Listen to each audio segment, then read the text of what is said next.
नमस्कार सभी को।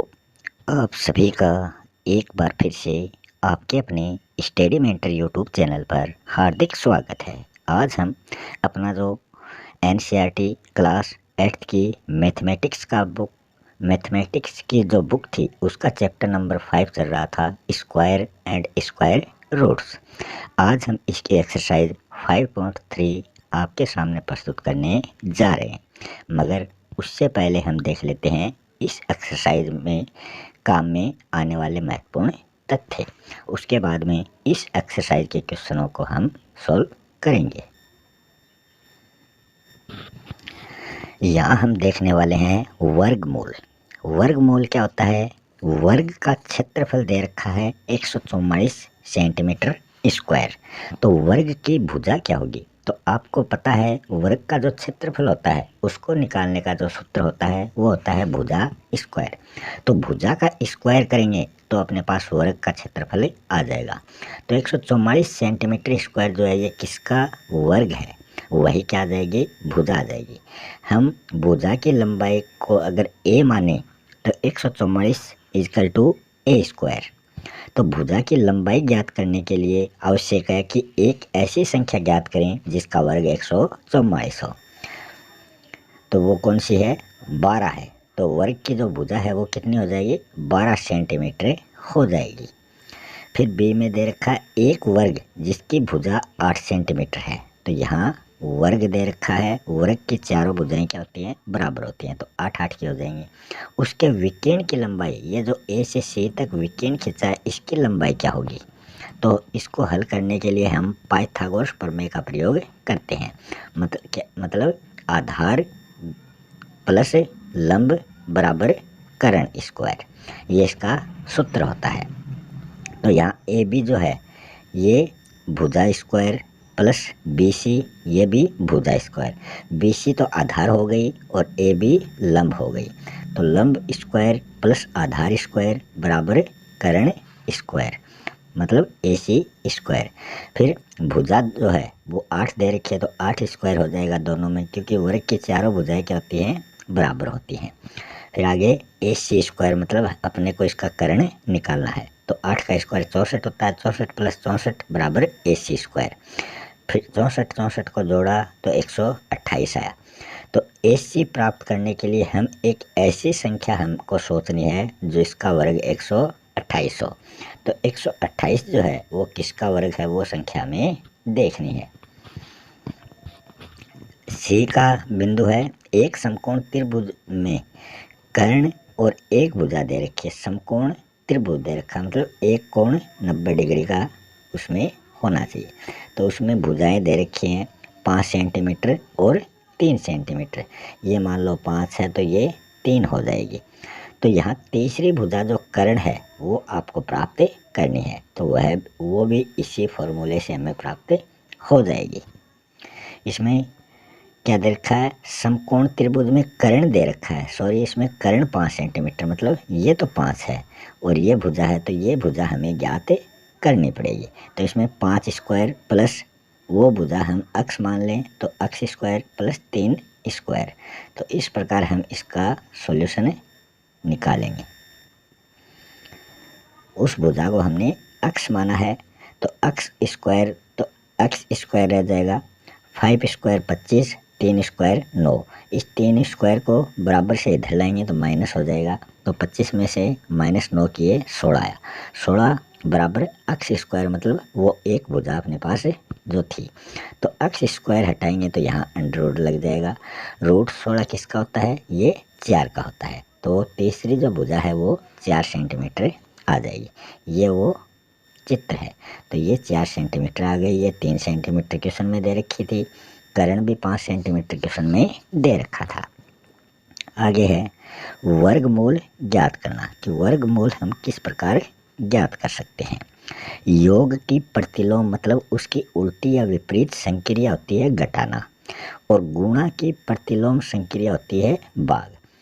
भाग मतलब जोड़ है उसकी तो अपोजिट हो जाएगी माइनस, गुणा है उसकी अपोजिट हो जाएगी भाग। ये यहाँ बताया गया है। तो यहाँ एक स्क्वायर एक ही होता है तो एक का वर्गमूल 1 रहेगा। 2 स्क्वायर 4 होता है तो 4 का वर्गमूल हो जाएगा 2।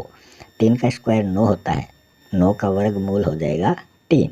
तो ये हमें यहाँ बताया गया है। इसी प्रकार 9 स्क्वायर का 81 होता है, मगर -9 स्क्वायर है उसका भी 81 होता है। क्यों? क्योंकि हम देखते हैं -9 स्क्वायर, मतलब ये संख्या हमें 2 बार लिखनी पड़ेगी। -9 गुणा -9, हम देखते हैं माइनस को माइनस से गुणा करते हैं तो वो क्या बन जाएगा? प्लस बन जाएगा। और 9 9 81, तो प्लस के 81 हो जाएंगे। चाहे ये माइनस के 9 का स्क्वायर हो चाहे प्लस के 9 स्क्वायर हो, दोनों का 81 ही आंसर आता है।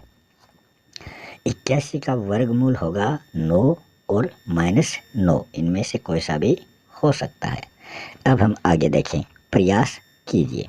इसमें हम देखने वाले हैं 11 का स्क्वायर 121 होता है, तो 121 का वर्गमूल क्या होगा? तो वो हो जाएगा 11, क्योंकि 11 को 11 से गुणा करेंगे तब अपने पास 121 आता है। 14 का स्क्वायर 196 होता है, तो 196 का वर्गमूल क्या होगा? तो इसमें वही 14 इसका वर्गमूल हो जाएगा। 14 को 14 से गुणा करते हैं तो 196 आते हैं। तो एक संख्या को 2 बार गुणा करने पर वो क्या हो जाती है? वर्गमूल स्क्वायर में वो आ जाती है। फिर आगे हमें देखना है, सोचिए, चर्चा कीजिए और लिखिए। यहाँ दे रखा है -1 स्क्वायर बराबर 1 होता है। क्या 1 का वर्गमूल -1 होता है? तो ये इसका आंसर हो जाएगा हाँ। अभी हमने 9 वाला देखा था, माइनस का भी था और प्लस का भी था, तो इसमें माइनस वाला भी हो सकता है, क्योंकि -1 स्क्वायर इसको हम 2 बार लिखेंगे तो माइनस माइनस क्या हो जाएगा? प्लस हो जाएगा। फिर है -2 स्क्वायर बराबर 4 होता है, तो 4 का वर्गमूल -2 होता है, तो ये भी होता है, ये भी बिल्कुल सही है। -9 स्क्वायर बराबर 81, क्या 81 का वर्गमूल -9 हो सकता है? तो हाँ, ये भी होगा, ये भी हमने देख लिया था, तो ये हमने पहले देख लिए थे। अब हम आगे देखने वाले हैं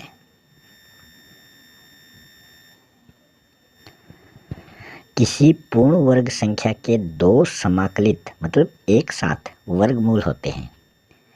इस अध्याय में हम किसी प्राकृत संख्या के केवल धनात्मक वर्गमूल ही लेंगे, मतलब प्लस वाले।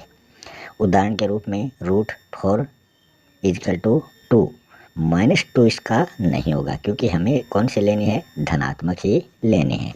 इसी प्रकार √9 का हो जाएगा 3, -3 नहीं होगा। उसी प्रकार यहाँ सभी के दिए गए हैं, आप उनको देख सकते हैं। फिर आगे है, घटाने की संक्रिया के द्वारा वर्गमूल हम किस प्रकार निकालेंगे, मतलब माइनस करेंगे। तो इसमें n विषम प्राकृत संख्याओं का योग जो है वो n² होता है।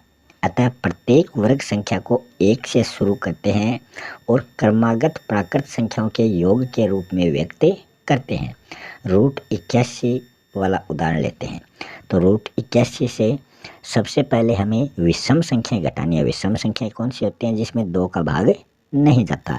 तो 1, 3, 5, 7, 9, 11, 13, 15, 17, 19, 21, इस प्रकार यह संख्या आगे बढ़ती जाती है। तो यहाँ 81 में सबसे पहले 1 कम करेंगे, 80 हो जाएगा, तो 1 को कैंसिल कर दो। 1 के बाद में 3 है, तो 80 से जो आंसर आता है 80 से 3 कम किया, 77 हो गया। अब 3 कैंसिल कर दो, अब आगे आ गई 77, तो 77 से हमें 5 कम करने हैं, तो 5 कम कर दिए, 72 आ गए। 72 आ गए तो 72 से हमें आगे वाली संख्या मतलब 7 कम करना है।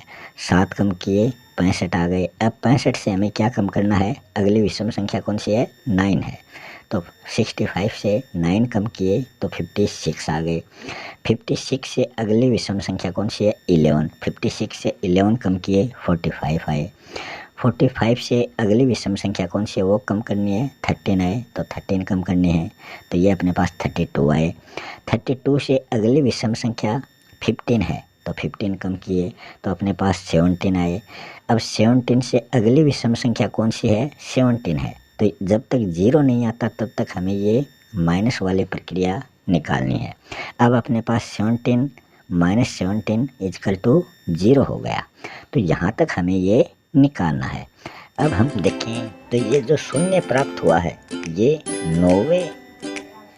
9वें पद में हमें ये प्राप्त हुआ है। तो संख्या 1 से क्रमागत विषम संख्याओं को 81 के रूप में घटाने पर 9वां पद जो है वो अपने को 0 प्राप्त हुआ है। अतः रूट 81 जो है वो 9 के बराबर होता है। इस नियम का उपयोग करते हुए क्या आप 729 का वर्गमूल ज्ञात कर सकते हैं? तो वो भी आप इस विधि से पहले 1 घटाओ, फिर 3, फिर 5 विषम संख्याएं लगातार घटाते जाओ। अब इसमें हम देखें 1 से प्रारंभ होने वाली विषम संख्याओं को बार बार घटाने पर प्राप्त निम्नलिखित संख्याएं पूर्ण वर्ग हैं या नहीं। यदि यह संख्या पूर्ण वर्ग है तो इसके वर्गमूल को ज्ञात करना है। यहाँ हम देखें, मान लो 55 वो संख्या लेते हैं 55। तो सबसे पहले 55 में से 1 कम करते हैं तो अपने पास 54 आता है। 54 से 3 कम करते हैं तो अपने पास 51 आते हैं। 51 से 5 कम करते हैं तो अपने पास 46 आता है। 46 से 7 कम करते हैं क्योंकि 5 से आगे विषम संख्या 7 है, तो अपने पास 39 आता है। 39 से हम 7 से बड़ी विषम संख्या 9 है, 39 से 9 कम करते हैं अपने पास 30 आता है। 30 से आगे 9 से बड़ी विषम संख्या 11 है, तो 30 से 11 कम किया अपने पास 19 आए। फिर 19 से 11 से बड़ी विषम संख्या 13 है, 19 से 13 कम किए 6 आए। फिर 11 से बड़ी विषम संख्या 13 है, 13 से बड़ी विषम संख्या 15 है, तो 6 से -15 कम किए तो अपने पास -9 आ गए। तो -9 नहीं आना चाहिए। जहाँ तक हम घटाते हैं अपने को जहाँ तक 0 प्राप्त होता है तो वो संख्या एक पूर्ण वर्ग है। तो यहाँ हम देखते हैं कि ये एक पूर्ण वर्ग संख्या नहीं है। तो इसमें हमने देख लिया 121 पूर्ण वर्ग संख्या है, 36 है, 49 है, मगर 90 भी पूर्ण संख्या नहीं है। तो इस प्रकार हम इनको आसानी से कर सकते हैं। आगे है अभाज्य गुणनखंड के द्वारा वर्गमूल हम किस प्रकार ज्ञात कर सकते हैं।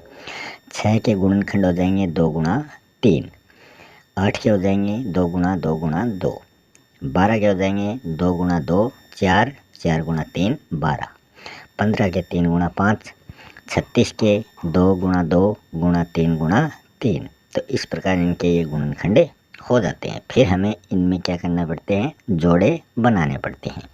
जैसे 2 2 का एक जोड़ा, 3 3 का एक जोड़ा। तो 2 2 के 2 जोड़ों में से एक 2 ले लिया, 3 3 के जोड़े से एक 3 ले लिया, तो 3 दूनी 6, 6 जो है ये 36 का वर्ग है। तो इस प्रकार हम इसको कर सकते हैं। तो 36 जो है वो 6 का स्क्वायर है।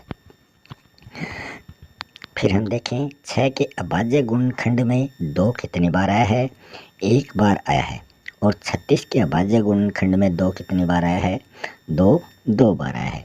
इसी प्रकार 6 और 36 में 3 बार और 8 और 64 आदि में 2 कितनी बार आया है वो हमें देखना है।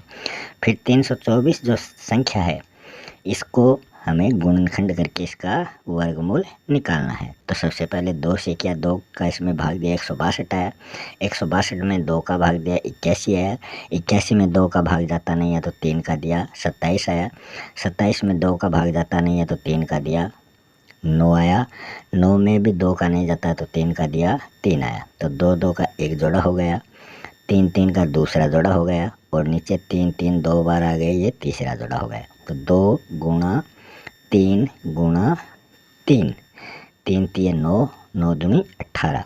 तो 18 का स्क्वायर जो है वो 324 होता है। तो इस प्रकार हम गुणनखंड विधि से भी इसको कर सकते हैं। तो यहाँ हम देखें, हमने देखा 18 का स्क्वायर जो है वो 324 है। तो इस प्रकार हमने इसके जोड़े बनाकर इसको देख लिया। 256 का भी इसी प्रकार करेंगे तो अपने पास क्या आ जाएगा, इसका भी स्क्वायर आ जाएगा कि ये जो है ये 256 16 का स्क्वायर है, और 6400 जो है ये 80 का स्क्वायर है। और 90 जो है वो क्या है, 90 के हम करें तो 2 में 1 ही है, 3 का ज़रूर एक जोड़ा है, 2 का जोड़ा नहीं है, 5 का जोड़ा नहीं है। तो 1 और 2 का जोड़ा और 1 5 का जोड़ा, ऐसे 2 जोड़े और आ जाएँ तो वो पूर्ण वर्ग संख्या हो जाती है। तो यहाँ 2 गुणा 3 गुणा 3 गुणा 5 ये अपने पास आया है। अब भाज्य गुणनखंड में 2 और 5 युग्म में नहीं है, क्योंकि ये सिंगल सिंगल एक बार ही आए हैं। अतः 90 जो है ये एक पूर्ण वर्ग संख्या नहीं है, जिसे यथार्थ रूप में हम इस प्रकार भी देख सकते हैं, क्योंकि इसमें केवल एक ही शून्य है।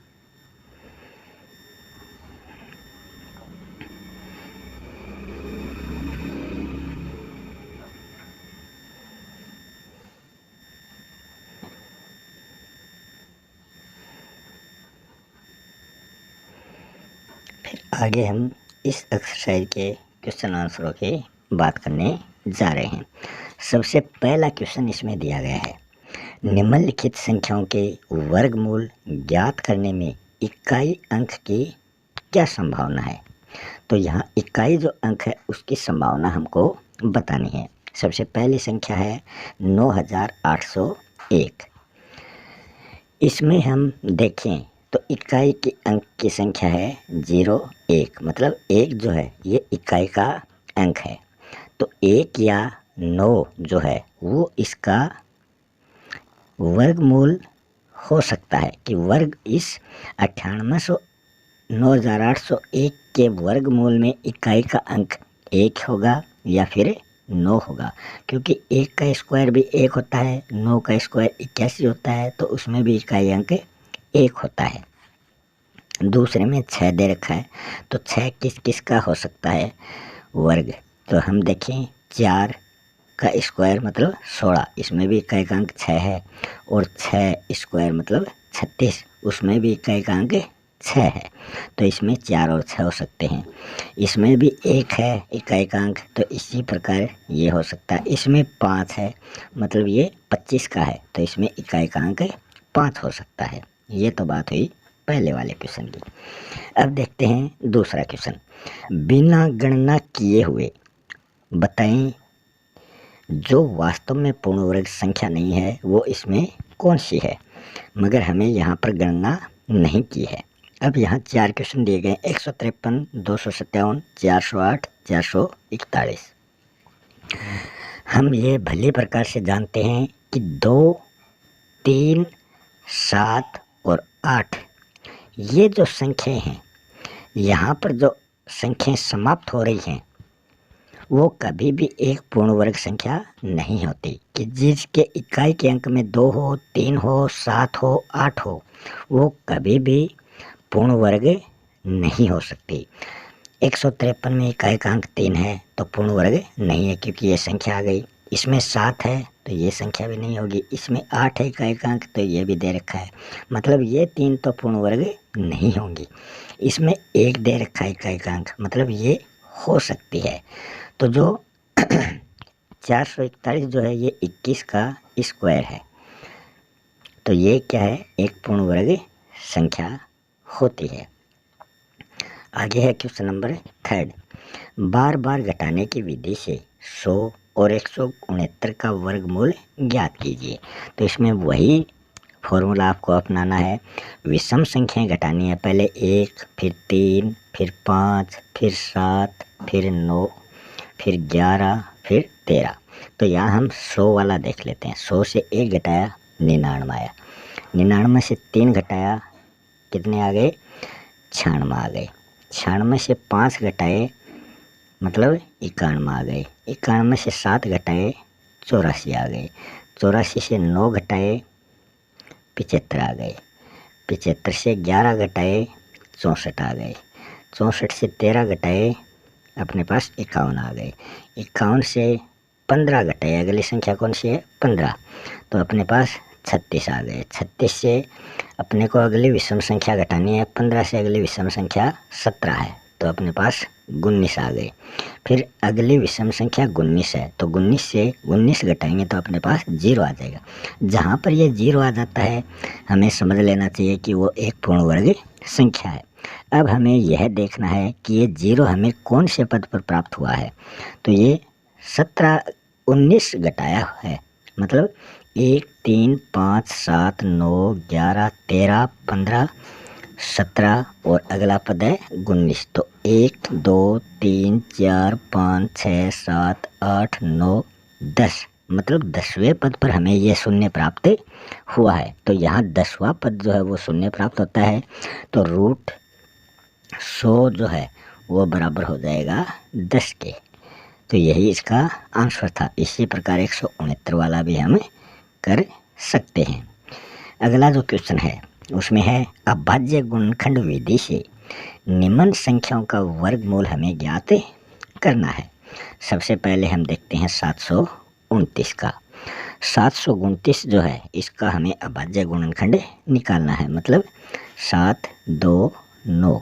इसमें सबसे पहले छोटे संख्या से करते हैं, 2 से करते हैं तो 2 में इकाई का अंक 9 है, तो 2 से डिवाइड नहीं हो सकता, इसमें शेष नहीं बचने चाहिए। तो इसमें हम 3 से करते हैं, तो अपने पास 3 दूनी 6, फिर 1 बचा, आगे 2 है, तो 3 चौको 12 और 3 तिये 9। फिर आगे हम देखें इकाई का अंक 3 है, तो ये 2 से डिवाइड नहीं होगा, तो 3 से करके देखते हैं। 3 7 21 और फिर 33 बच गए आगे, फिर नहीं 3 8 24 और 3 1 3।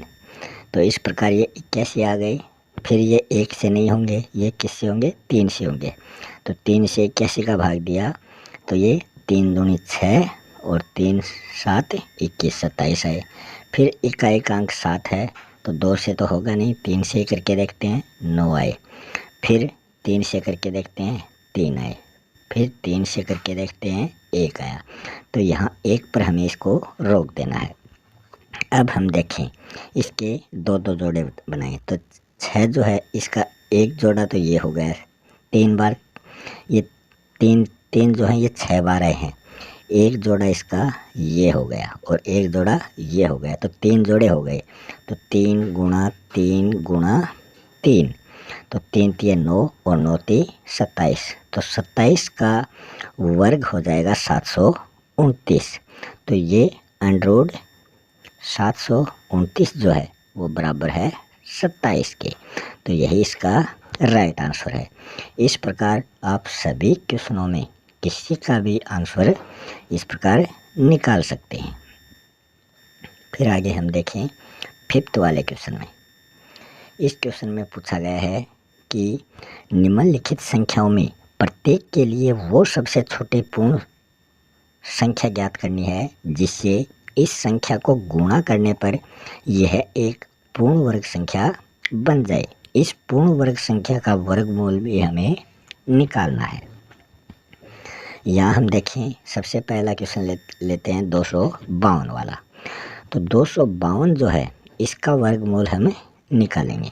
तो 252 का गुणनखंड करेंगे पहले, तो इसमें इकाई का अंक 2 है, तो ये 2 से डिवाइड हो जाएगा। 2 एकम 2, 2 दूनी 4 और 2 छक्कों 12। इकाई का अंक 6 है, मतलब 2 से डिवाइड हो जाएगा। तो 2 छक्कों 12 और 2 तिया 6। अब ये 2 से डिवाइड नहीं होगा क्योंकि इकाई का अंक 3 आ गया। अब 3 से डिवाइड करना है, तो 3 दूनी 6 और 3 एकम 3। इकाई का अंक 1 है, तो ये 2 से डिवाइड नहीं होगा, फिर 3 से होगा। 3 7 21, फिर ये 1 2 3 4 5 किसी से नहीं होगा, फिर ये 7 से होगा, तो 7 एकम 7। अब हम जोड़े देखें, तो 2 2 का एक जोड़ा बन गया, 3 3 का एक जोड़ा बन गया, तो 2 गुणा 3, इसके तो जोड़े बन गए मगर 7 का जोड़ा नहीं बना है। 7 जो है वो सिंगल ही है, मतलब एक बार ही आया है। तो यहाँ हम जो संख्या अपने पास दे रखी है 252, इसको हम 7 का जोड़ा बनाने के लिए हमें कितने 7 और चाहिए, एक 7 और चाहिए, तभी ये जोड़ा पूरा हो पाएगा। क्योंकि 7 अकेला है, इसमें नीचे एक और 7 होता तब ये जोड़ा 7 7 का भी पूरा हो जाता। तो 252 को अगर हम 7 से गुणा करें, 252 को 7 से गुणा करें तो अपने पास पूर्ण वर्ग संख्या प्राप्त हो जाएगी। 7 दूनी 14, 7 पंजो 35, 1 36, 7 दूनी 14 और 3 17। तो 1764 जो है वो एक पूर्ण वर्ग संख्या है। तो रूट 1764 जो है वो किसके बराबर है? वो है 42 के बराबर। क्यों? क्योंकि एक 2 का जोड़ा बन गया था, एक 3 का बन गया था और एक जोड़ा 7 का बन जाएगा। 1764 में बनेंगे ये 7 तिये 21, 21 दूनी 42। तो ये 42 का वर्ग हो जाता है 1764। तो हम 7 से गुणा करेंगे तभी वो एक पूर्ण वर्ग संख्या हमें प्राप्त होगी। इसी प्रकार बाकी जो जितने भी क्वेश्चन हैं वो आप इसी विधि से सॉल्व कर सकते हो। अब हम देखें अगला 6 नंबर क्वेश्चन। 6 नंबर क्वेश्चन में पूछा गया है कि निम्नलिखित संख्याओं में प्रत्येक के लिए वो सबसे छोटी पूर्ण संख्या ज्ञात करनी है जिससे इस संख्या को भाग देने पर वह एक पूर्ण वर्ग संख्या बन जाए। इस तरह ज्ञात की गई संख्या का वर्गमूल भी हमें निकालना है। इसमें भी पहले वही संख्या दे रखी है 252। अब हम देखें तो इसमें हम देखें 252 वाली में, इसमें हमने अभी देखे थे एक तो 2 का जोड़ा बना था, एक 3 का बना था और ये 2 जोड़े तो कंप्लीट बन गए थे। 7 जो था वो सिंगल था। तो उसमें हमें 1 और 7 चाहिए था, तब ये एक जोड़ा बनता। तो ये एक युग्म पूरा नहीं हुआ था। तो यहाँ दी गई संख्या को हम अगर 7 से भाग दें तो यहाँ हम देखें कि 252 को हमें 7 से भाग देना है। तो हम इसको इस प्रकार भी लिख सकते हैं, 2 का एक जोड़ा बना था मतलब 2 गुणा 2, 3 का एक जोड़ा बना था मतलब 3 गुणा 3 और 7 का जोड़ा नहीं बना था। तो इसको भी हमें 7 से भाग देना है। अब हम देखें तो अपने पास 7 से 7 कैंसिल हो गया, तो अपने पास 2 गुणा 2 और 3 गुणा 3। तो इनको गुणा करते हैं तो 3 3 9, 9 दूनी 18 और 18 दूनी 36। तो अपने पास 36 जो है वो एक पूर्ण वर्ग संख्या हमें प्राप्त हो जाती है। तो रूट 36 बराबर 6, ये इसका आंसर आ जाएगा। इसी प्रकार के नीचे जितने भी क्वेश्चन हैं ये सभी सॉल्व कर सकते हैं। अब अगला क्वेश्चन है, एक विद्यालय में कक्षा 8 के सभी विद्यार्थियों ने प्रधानमंत्री राष्ट्रीय राहत कोष में 2401 रुपये दान में दिए हैं। प्रत्येक विद्यार्थी ने उतने ही रुपये दान में दिए हैं जितने कक्षा में विद्यार्थी हैं। अब मान लो कक्षा में 10 विद्यार्थी हैं तो सभी ने 10-10 रुपये दिए हैं। तो इसमें 2401 रुपये इकट्ठा हुए थे। तो हमें उस कक्षा में कितने छात्र हैं वो ज्ञात करना है कि उसमें उनकी संख्या हमें बतानी है। उन छात्रों ने उतने रुपये ही दिए हैं जितने कि उस कक्षा में छात्र हैं। तो अगर एक छात्र ने 10 छात्र हैं तो 10 छात्र ने 10-10 रुपये दिए तो ये 100 का वर्ग हो जाता है। तो उसी प्रकार 2401 का हमें निकालना है। तो इसको निकालने के लिए हम क्या करेंगे, हम लिखेंगे माना कक्षा में कुल विद्यार्थी जो हैं वो कितने हैं, अक्ष हैं। अतः विद्यार्थियों द्वारा दी गई कुल राशि हो जाएगी अक्ष प्लस अक्ष। इसको हम अक्ष प्लस अक्ष को जोड़ेंगे तो ये अक्ष स्क्वायर भी हम इसको लिख सकते हैं। और वास्तविक राशि अपने पास कितनी है, 2401 रुपये।